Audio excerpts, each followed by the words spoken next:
Hello everyone, I Prabhu would like to welcome you to my YouTube channel Let's English which is completely dedicated to competitive English. आज के session को शुरू करने से पहले मैं एक व्यक्ति का नाम लेना चाहूँगा जिसके बारे में आपको बहुत कुछ पता है, लेकिन उसके बारे में जो सही बात हमें जाननी है वो हमें समझनी चाहिए. You people might have heard about a name, Usain bolt, sprinter.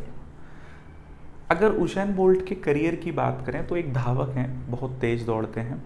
100 metre race में ज़्यादातर हिस्सा उन्होंने लिया है और वर्ल्ड रिकॉर्ड उन्हीं के नाम है. तो उसेन बोल्ट के बारे में कहा जाता है कि वो पूरे एंटायर लाइफ में जितनी भी चैम्पियनशिप्स हुई हैं उनमें महज 4 से 5 मिनट टोटल दौड़े हैं अब तक. अब ये बात सुनकर हमें लगता है बस 4 या 5 मिनट, लेकिन he is considered as one of the finest sprinter in the world. क्यों कहा जाता है? अगर देखा जाए तो उनके नाम वर्ल्ड रिकॉर्ड भी है, लेकिन जब भी हम स्प्रिंटर की बात करते हैं तो हमें वो 100 मीटर आसान दिखता है, राइट. लेकिन उस 100 मीटर के पीछे उन्होंने कितना प्रैक्टिस किया है ये हमने कभी नहीं सोचा. तो गाइस, किसी भी जगह पहुंचने के लिए what you need to do practice. And life में ये प्रैक्टिस ही है जो हमें कहीं भी ले जाती है. किसी भी बड़े इंसान का नाम सुने, कितने भी अच्छे आप पेंटर की बात करें, you might have heard about a name Picasso. Picasso की पेंटिंग्स इतनी फेमस हैं, बहुत ज़्यादा कॉस्टली हैं, लेकिन अगर आप उनकी मेहनत देखोगे वो 30 to 40 ईयर्स उन्होंने जो इन्वेस्ट किए. तो हम लोग अगर किसी भी चीज़ के बारे में बात करें तो प्रैक्टिस बहुत इंपॉर्टेंट है, राइट. तो प्रैक्टिस का सेशन बहुत ज़रूरी होता है किसी भी चीज़ के बारे में जस्टिफाई करने के लिए, राइट. तो बिल्कुल प्रैक्टिस करते रहिए और निरंतर अभ्यास ही आपको सफलता की तरफ ले जाएगा. हो सकता है आपको पहली बार में सफलता ना मिले, लेकिन इसका मतलब ये बिल्कुल नहीं है कि आप प्रयास करना छोड़ दो. You need to practice a lot of times. अगर किसी भी चीज़ को बार बार प्रैक्टिस करते हैं we certainly get success at a point, right. तो बिल्कुल इसी बात को हमेशा ध्यान रखिए और आइए आज के सेशन को हम शुरू करते हैं. अगर आप देखेंगे तो यू विल फाइंड एक बहुत ही अच्छे सेशन का नाम लिखा है, चैप्टर का नाम लिखा है सब्जेक्ट एंड वर्ब एग्रीमेंट. पहली बात मैं यहाँ क्लियर कर दूँ, इस चैप्टर को कुछ लोग सिंटेक्स के नाम से भी जानते हैं, राइट. हमें से बहुत सारे लोग इसे सिंटेक्स कहते हैं और सिंटेक्स हम जानने की कोशिश भी करते हैं, राइट. अब सिंटेक्स का मतलब क्या होता है ये मैं आपको बताऊं. सिंटेक्स का मतलब क्या होता है? Nothing but structure of sentence. Syntax का मतलब क्या हो गया? Structure of sentence. और अगर मैं कहूं किसी भी सेंटेंस का स्ट्रक्चर 2 ही चीजों पर डिपेंड करता है, या तो सब्जेक्ट या वर्ब. अब सब्जेक्ट और वर्ब के बीच क्या साइन हुआ है? एक एग्रीमेंट. अब देखिए एग्रीमेंट का मतलब क्या होता है? समझौता. अब समझौता अगर साइन होगा तो एक व्यक्ति को ध्यान में रखकर या दोनों को? तो बिल्कुल दोनों की बातें ध्यान में रखी गई. और क्या समझौता हुआ? तो उन्होंने एक समझौते को नाम दिया SSPP फिनोमेना. क्या कहा? SSPP phenomena. अब ये SSPP क्या है वो मैं आपको समझाता हूँ. S का मतलब अगर वाक्य का यानी सेंटेंस का सब्जेक्ट कैसा है? सिंगुलर. तो उसकी जो वर्ब होगी वो भी कैसी होगी? सिंगुलर. सीधी बात. यानी सब्जेक्ट सिंगुलर तो वर्ब सिंगुलर. और अगर आपका सब्जेक्ट प्लूरल है तो उसके साथ जो वर्ब आएगी वो भी कैसी होगी? Plural, right. ये बात मैं आपको बता चुका हूं कि सेंटेंस में सब्जेक्ट और वर्ब कैसे पहचानना है. सब्जेक्ट मतलब काम करने वाला, वर्ब जो काम है, राइट. अब सेंटेंस का सब्जेक्ट अगर सिंगुलर है तो वर्ब सिंगुलर, प्लूरल है तो प्लूरल. बस खत्म बात, इतना ही है फिनोमेना. बस प्रॉब्लम कहाँ आती है? जब हमसे ये पूछा जाता है कि इस सेंटेंस में सब्जेक्ट क्या है, सेंटेंस में ऑब्जेक्ट क्या है, सेंटेंस में वर्ब क्या है. तो इसके लिए मैंने आपको वो सेशन सेंटेंस एनालिसिस में सारी चीज़ें क्लियर की थी कि how to identify the subject of the sentence, how to identify the object of the sentence, right. तो उस चीज़ को बिल्कुल भी मिस मत कीजिएगा. एक 10-11 मिनट का वीडियो है, आप ज़रूर देख लीजिएगा, प्लेलिस्ट में आपको मिल जाएगा, राइट. चलिए, तो स्ट्रक्चर ऑफ द सेंटेंस की बात कर रहे हैं. तो एक सेंटेंस का स्ट्रक्चर 2 चीजों पर निर्भर करता है, सेंटेंस का सब्जेक्ट और वर्ब. अगर सब्जेक्ट सिंगुलर है तो वर्ब सिंगुलर, सब्जेक्ट प्लूरल है तो वर्ब प्लूरल. सीधी बात. अब हमें तो बस सब्जेक्ट देखना है. अब देखिए शुरुआत करते हैं कुछ चीजों से. अगर मैं आपसे पूछूं there are 2 words you might have heard about, and slash or. अगर मैं बात करूं एंड, इसका मतलब क्या होता है और इसका मतलब होता है या, यानी इस और का मतलब हो गया एडिशन और इसका मतलब हो गया सिलेक्शन। अब सिलेक्शन दो चीजों के मध्य होगा तो जाहिर है सिंगुलर होने की संभावना है, और एडिशन होगा तो जाहिर है प्लूरल होने की संभावना है, पॉसिबिलिटी प्लूरल होने की। अब हम सेंटेंस के बारे में डिस्कशन करते हैं, राइट। यानी एंड जनरली क्या सेंस देता है, दो चीजों को जोड़कर क्या हो जाएगा प्लूरल, और जनरली और क्या सिलेक्शन का काम करता है तो क्या हो जाता है सिंगुलर, राइट।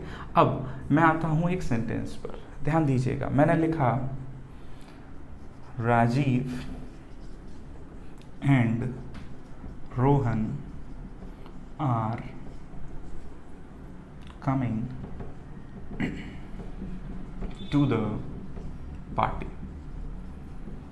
क्या कहा, Rajiv and Rohan, right. Rajiv and Rohan are coming to the party. अब मैं अगर आपसे पूछूं तो राजीव एक अलग व्यक्ति है, हाँ या ना, वहीं रोहन एक अलग व्यक्ति है, और दो अलग अलग नाउन किससे एंड कंबाइंड है, एंड से। इसका मतलब ये प्लूरल हो गया, और प्लूरल हो गया तो वर्ब भी क्या हो गई प्लूरल, राइट। सब्जेक्ट प्लूरल तो वर्ब भी क्या हो गई प्लूरल। अब बात आती है, क्या एंड से जुड़ने वाली दो चीजें हमेशा अलग अलग ही होंगी, या ये एक चीज या एक व्यक्ति को भी रिप्रेजेंट कर सकती हैं। तो देखिए इन्हीं चीजों को समझना है, यही लैंग्वेज है, यही इंग्लिश है। कैसे, मैं आपको समझाता हूं, मैं ये इरेज करता हूं और हम लोग आगे बढ़ने की कोशिश करते हैं, राइट। बहुत आसान सा सेगमेंट है, बस आप समझते चलिएगा। देखिए कुछ भी रटने की ज़रूरत नहीं है, कुछ एक्सेप्शन की बात हम कर ही नहीं रहे हैं, राइट। मैं आपके सामने दो सेंटेंसेस लिखता हूँ, ज़रा ध्यान दीजिए। मैंने लिखा the secretary and cashier is absent from his duty, right। दूसरा sentence, the secretary and the cashier are absent from their duties. ध्यान देने वाली बात, दो सेंटेंसेस, राइट। और क्या इसमें हमें सीखना है समझते हैं। पहले मैंने बोला द सेक्रेटरी एंड कैशियर। पहली बात दिमाग में आती है, सेक्रेटरी और कैशियर दोनों पोस्ट हैं। अब क्वेश्चन आता है, क्या एक व्यक्ति दो पोस्ट पर हो सकता है या नहीं। एक व्यक्ति दो पोस्ट पर हो सकता है या नहीं, तो देखिए बिल्कुल पॉसिबिलिटी। आपको याद होगा 2016 में डीमोनेटाइजेशन हुआ था, राइट। तो उस समय देखा गया कि बहुत से बैंक्स में स्टाफ की कमी थी, तो जो असिस्टेंट मैनेजर है वो भी कैशियर का काम कर रहा है, या जो मैनेजर है वो भी कैशियर का काम कर रहा है। या हम रियल लाइफ में अपना एग्जाम्पल लें, हम क्लास में स्टूडेंट हैं, घर जाकर किसी के चाइल्ड हैं, बाहर किसी के फ्रेंड हैं, these kind of relations are always there, लेकिन व्यक्ति तो एक ही।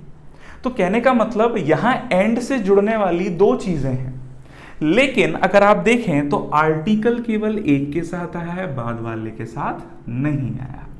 इसका मतलब ऑथर या राइटर आपसे क्या कहना चाहता है कि एंड से जुड़ने वाले शब्द तो अलग अलग हैं, लेकिन वो दोनों मिलकर एक ही पर्सन को रिप्रेजेंट कर रहे हैं।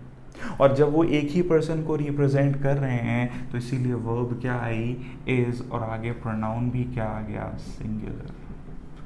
बहुत ही माइन्यूट सी बात, राइट। आगे देखते हैं, the secretary and the cashier. अब देखिए the secretary and the cashier. अब सामने वाला आपसे बोल रहा है कि ये अलग है, ये अलग है, तभी मैंने अलग अलग आर्टिकल का यूज किया। और जब आर्टिकल अलग अलग हो गए तो यहां हम किसका यूज कर रहे हैं, आर का, और आगे क्या आ गया, देयर, और आगे क्या हो गया, ड्यूटीज। आई होप आपको ये बात समझ आई हो। दूसरा एग्जाम्पल मैंने बोला, your friend and benefactor has या have come। अब ध्यान दीजिए, अगर मेरा मित्र और बेनेफैक्टर अलग अलग होते तो बेनेफैक्टर के साथ कोई आर्टिकल होता, लेकिन यहाँ आर्टिकल नहीं है, इसका मतलब मेरा फ्रेंड और बेनिफैक्टर दोनों क्या हैं, एक ही हैं। क्या सेलेक्ट करोगे, हैज। तो सेंटेंस में आपको ये देखना है। अब देखिए यहाँ तो व्यक्ति की बात हुई, अब दो चीजें अलग अलग मिलकर एक को रिप्रेजेंट कर सकती हैं। जैसे आपने सुना होगा, बचपन से हम लोग सुनते आए हैं, ब्रेड एंड बटर। अब देखिए ब्रेड एंड बटर ये एक एक्सप्रेशन है जो किसको रिप्रेजेंट कर रहे हैं, रोजी रोटी को। अब रोजी रोटी को रिप्रेजेंट कर रहे हैं तो ये एक एक्सप्रेशन हुआ, और एक एक्सप्रेशन है तो सिंगुलर हो गया। Are you getting what I am saying? लेकिन अगर ये दोनों एज अ मटीरियल यूज हो तो क्या ये सिंगुलर होगा? देखिए ध्यान दीजिए, मैंने लिखा bread and butter is oblique are needed to prepare these dishes। ध्यान दीजिए, अब हम ब्रेड एंड बटर को एक मटेरियल की तरह रिप्रेजेंट करा रहे हैं और बोल रहे हैं कि इन डिशेस को बनाने के लिए ब्रेड एंड बटर की ज़रूरत है। अब ये दोनों क्या हो गए, मटेरियल, और मटेरियल है तो आप यहाँ इज नहीं, क्या सेलेक्ट करोगे, आर। लेकिन रोजी रोटी की बात है तो ये सिंगुलर एक एक्सप्रेशन है। वहीं मैं बोलूँ घोड़ा गाड़ी को क्या बोलते हैं, हॉर्स एंड कैरियज या हॉर्स एंड कार्ट। दाल चावल एक मील को रिप्रेजेंट कर रहे हैं, राइट। समरी के लिए आपने सुना होगा, यहीं लिख देता हूं मैं, the long and short of something. इसका मतलब क्या हो गया, सारांश किसी चीज का, समरी जिसे बोलते हैं, राइट। हॉर्स एंड कार्ट हो गया, है ना, हैमर एंड सिकल। तो देखिए ये अलग अलग नाउन मिलकर एक चीज़ को रिप्रेजेंट कर रहे हैं, और जब ये सिंगुलैरिटी को रिप्रेजेंट कर रहे हैं तो इनके साथ वर्ब कैसी रहेगी, सिंगुलर। तो देखिए कहने का मतलब हमें ये बात देखनी है कि एंड से जुड़ने वाली चीज़ें अलग अलग तो हैं, लेकिन क्या वो एक चीज़ को रिप्रेजेंट तो नहीं कर रही, और अगर वो एक चीज़ को रिप्रेजेंट करें तो वर्ब वहाँ पर सिंगुलर अपने आप हो जाएगी, क्योंकि बात किसकी हो रही है, उसी एक चीज़ की। क्लियर है ये चीज़? तो बिल्कुल इन एग्जाम्पल्स को आप ध्यान रखिएगा।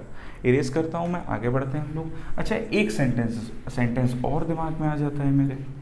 आपको वैसे मैं वो चीज़ बता चुका हूँ तो इसीलिए मुझे नहीं लगता आप उस चीज़ को भूले होंगे, और भूले भी होंगे तो हम उसे रिकॉल कर लेंगे। क्या कि एक वर्ड होता है इंग्लिश में ईच। ईच का मतलब प्रत्येक। मैंने लिखा example, each boy and each girl has oblique have participated in the competition। Each boy and each girl has oblique have participated in the competition।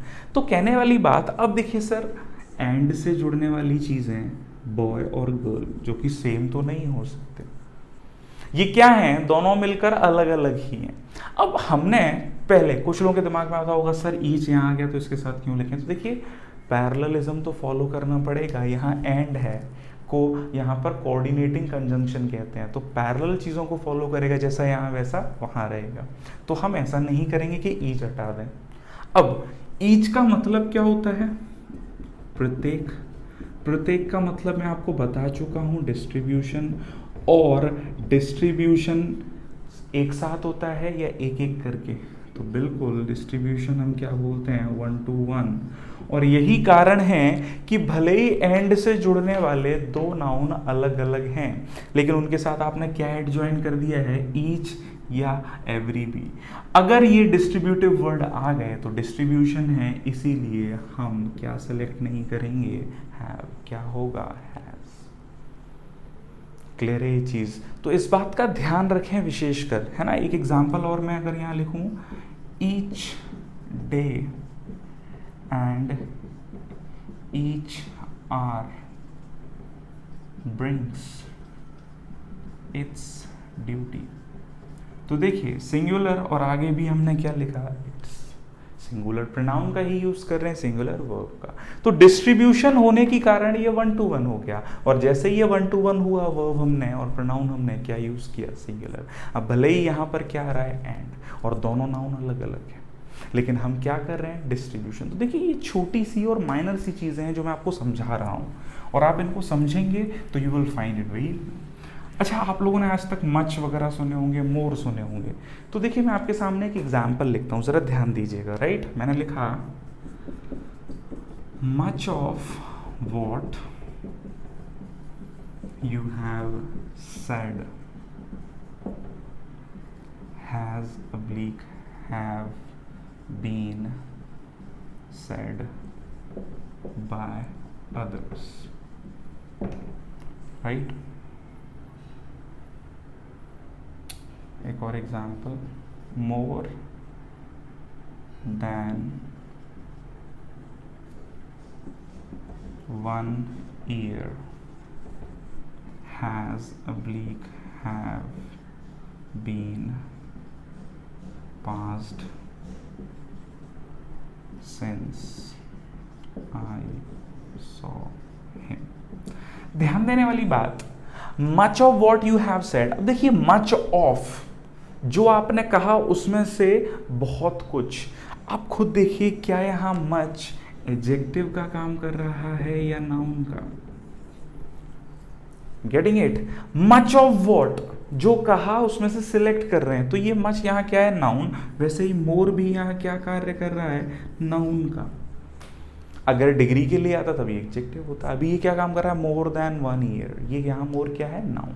तो कहने का मतलब जरा ध्यान दीजिए, अगर मच, मोर, लिटिल, लेस, लेस भी कैसे, क्वांटिटी के फॉर्म में, जब ये क्या काम करेंगे सेंटेंस में, नाउन का, क्या काम करेंगे, नाउन का, तो इनके साथ वर्ब कैसी हो जाती है, सिंगुलर। उसका कारण क्योंकि ये भी काइंड ऑफ सिलेक्शन देते हैं और एम्फोसाइज उस सिंगुलर नाउन को करते हैं। देंगे मोर देन, यहाँ क्या लिखा है, 1 ईयर, और 1 ईयर की वजह से क्या आ गया, हैज, ये नाउन है।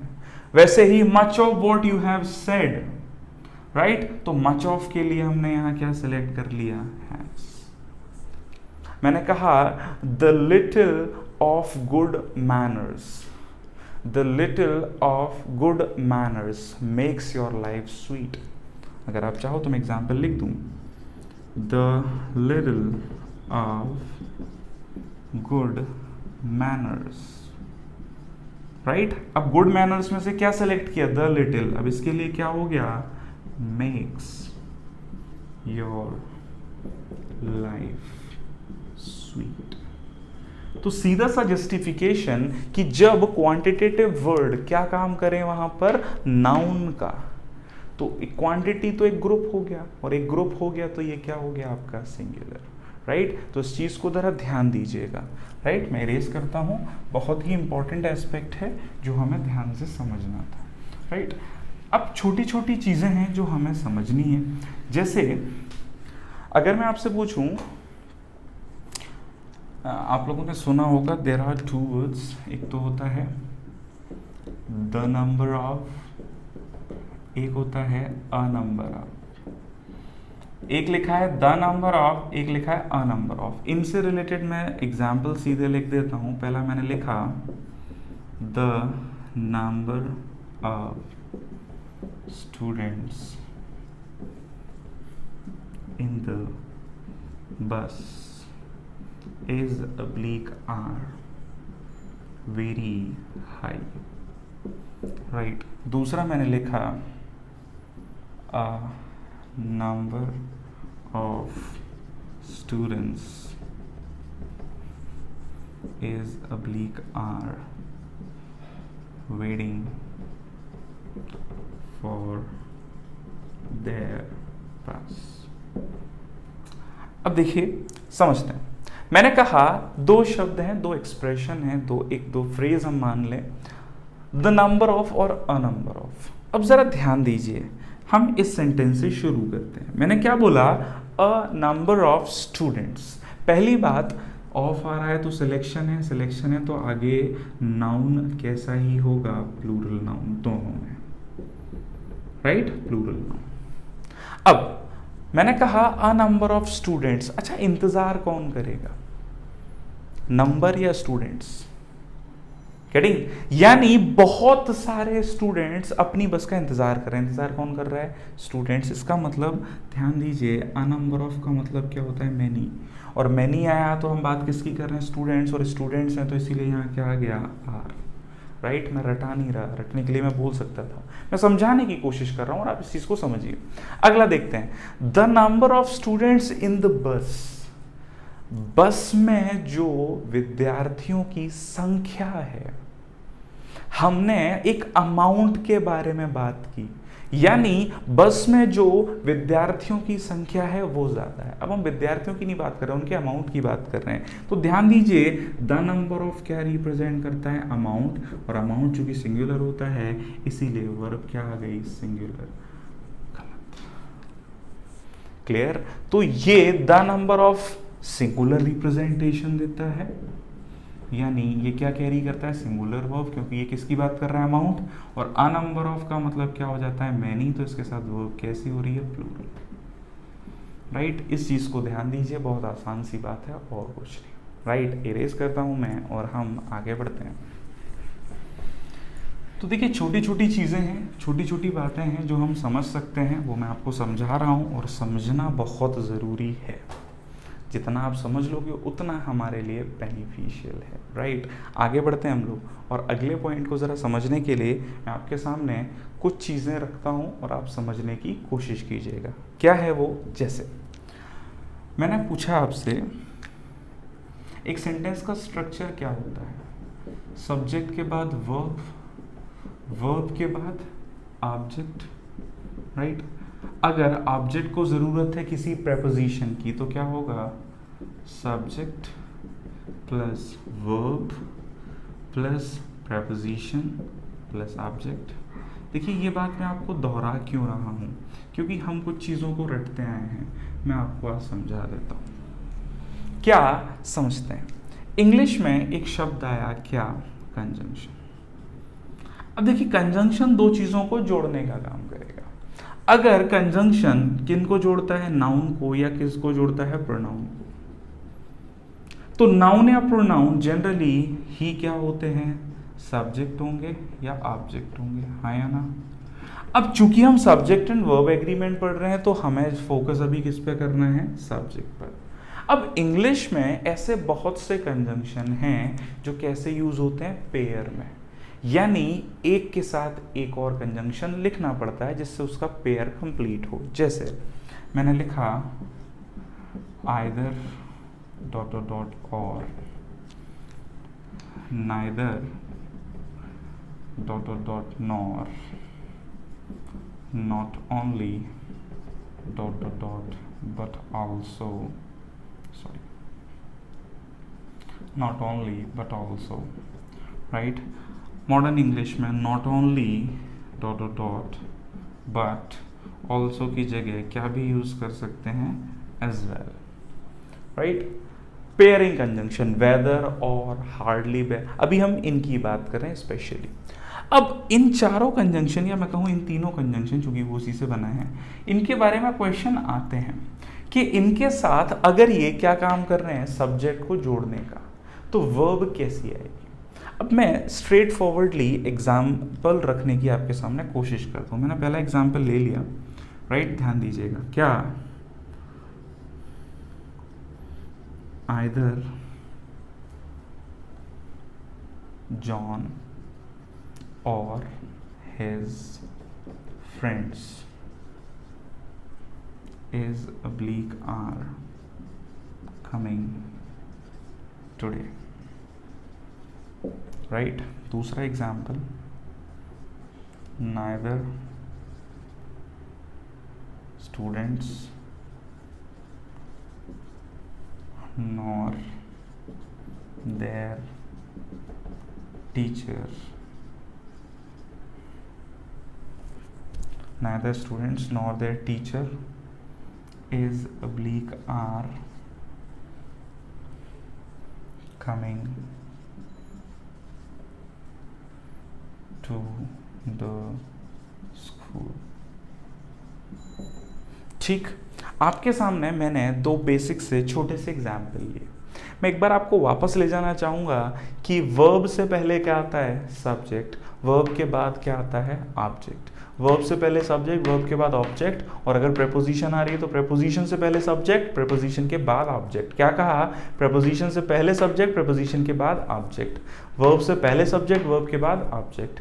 चलिए इस सेंटेंस में वर्ब क्या आ रही है, बस ये मार्क करो, इज या आर, हमें नहीं पता क्या है। वर्ब से पहले क्या आएगा, सब्जेक्ट, तो इस वर्ब से पहले क्या आ रहा है, देखो फ्रेंड्स, हाँ या ना, क्या लिखा है, फ्रेंड्स, सिंगुलर या प्लूरल, प्लूरल, आंसर क्या मिल गया, आर, खत्म बात। Neither students nor there teacher, verb is यार हमें नहीं पता, लेकिन इससे पहले क्या आ रहा है, टीचर, प्लूरल या सिंगुलर, सिंगुलर तो क्या आ गया, इज, क्या हटा दिया, आर, खत्म बात। अब हमें ये बात रटनी पड़ती है कि आइदर और, neither nor, not only but also के बाद जो वर्ब आती है वो लास्ट सब्जेक्ट के अकॉर्डिंग आती है। सीधी बात, वर्ब एक पॉइंट को लेकर ही चल रही है, वो अपने पहले, उससे पहले जो आया वो उसको सब्जेक्ट कंसीडर कर रही है और आ रही है, राइट। तो इस चीज को ध्यान रखिए कि आइदर और, neither nor, not only but also के साथ जो वर्ब आती है वो लास्ट सब्जेक्ट के अकॉर्डिंग इसीलिए आती है क्योंकि सेंटेंस का स्ट्रक्चर ही यही कहता है। आई होप आपको ये बात समझ आ रही है। देखिए समझना जरूरी है, रटना जरूरी नहीं है, और चीज़ों को समझ लेंगे तो it will be helpful for you, right. तो चाहे आइदर नॉर, सॉरी आइदर और हो, नाइदर नॉर हो, या नॉट ओनली बट ऑल्सो। अब चूंकि यहाँ तो हमने वर्ब का एग्जाम्पल लिया, फिर नाउन भी जो आएगा वो भी कैसा आएगा, सिंगुलर, सॉरी लास्ट के अकॉर्डिंग आएगा, I am sorry for that, right. चलिए तो ये ध्यान रखिए कि कंजंक्शन के बाद ऐसे कंजंक्शन जो पेयर में आते हैं उनके साथ जो वर्ब आएगी वो लास्ट सब्जेक्ट के अकॉर्डिंग इसीलिए आती है क्योंकि वर्ब अपने से पहले वाले को सब्जेक्ट कंसीडर करती है और उसी के अनुसार आ जाती है। Is a clear everyone? I hope आपको ये बात समझ आई हो, राइट। अब आगे बढ़ते हैं, मैं इरेज करता हूँ फटाफट से।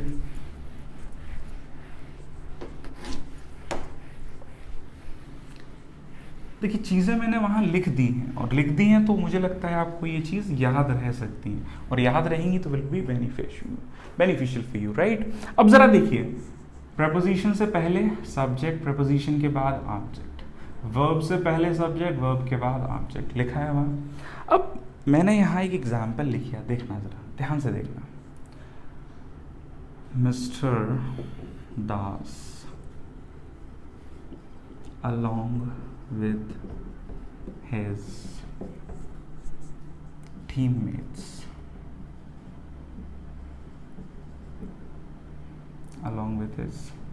teammates, या मैं कहूँ along with his students, right, is oblique are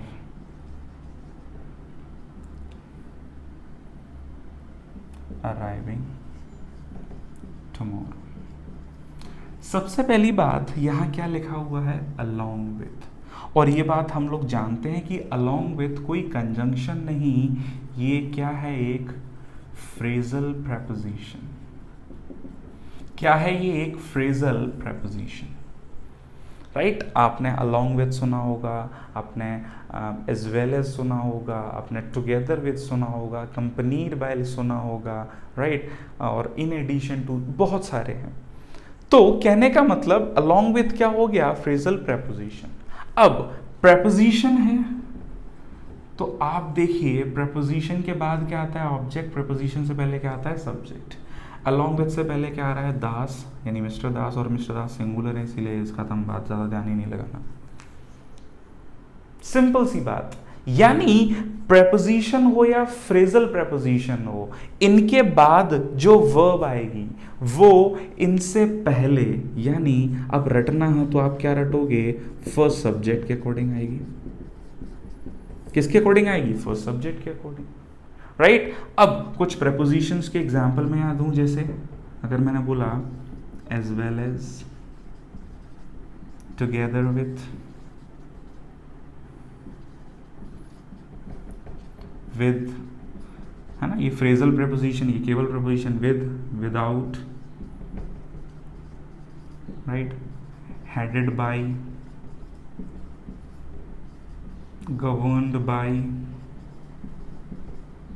led by, right, controlled by, right, including, excluding, like, unlike, है ना, unlike मतलब dissimilar, है ना, और dislike मतलब hateful किसी चीज़ से, राइट, unlike, like, राइट। इसके अलावा अगर मैं देखूं, बिल्कुल in addition to,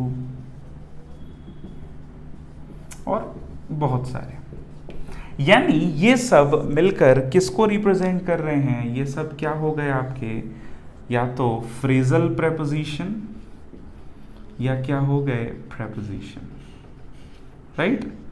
concept clear है, समझने लायक है, समझ में आना चाहिए कि अगर फ्रेजल प्रेपोजिशन या प्रेपोजिशन आ रहा है तो उससे पहले सब्जेक्ट होता है, तो वर्ब किसके अकॉर्डिंग आएगी, फर्स्ट सब्जेक्ट के अकॉर्डिंग। और अगर कंजंक्शन है तो लास्ट के अकॉर्डिंग, क्योंकि कंजंक्शंस तो किसके साथ फॉलो होते हैं, पर्टिकुलर, राइट। एक एग्जांपल और दे देता हूं मैं, छोटा सा, the governor as well as his ministers। अब बताइए इज होगा या आर, तो as well as phrasal preposition, इससे पहले क्या आ रहे हैं, गवर्नर, इसीलिए क्या हो जाएगा, इज। तो बहुत छोटी सी बात थी जो मैंने आपको समझाने की कोशिश की कि कंजंक्शन है तो लास्ट सब्जेक्ट, फ्रेजल प्रेपोजिशन है तो फर्स्ट सब्जेक्ट। आई होप आपको ये सब्जेक्ट एंड वर्ब एग्रीमेंट का फर्स्ट फेज समझ आया हो, राइट। चीज़ों को पढ़िए, समझिए और जानने की कोशिश कीजिए कि वो कितनी ज़्यादा बेनिफिशियल है, राइट। मैं आपको कॉन्सेप्ट्स को समझाता रहूँगा इसी तरह। तो आज के सेशन को हम यहीं विराम देते हैं, मिलते हैं नेक्स्ट सेशन में कुछ नए कॉन्सेप्ट्स के साथ। Till then keep studying, keep revising and thank you very much for watching this video.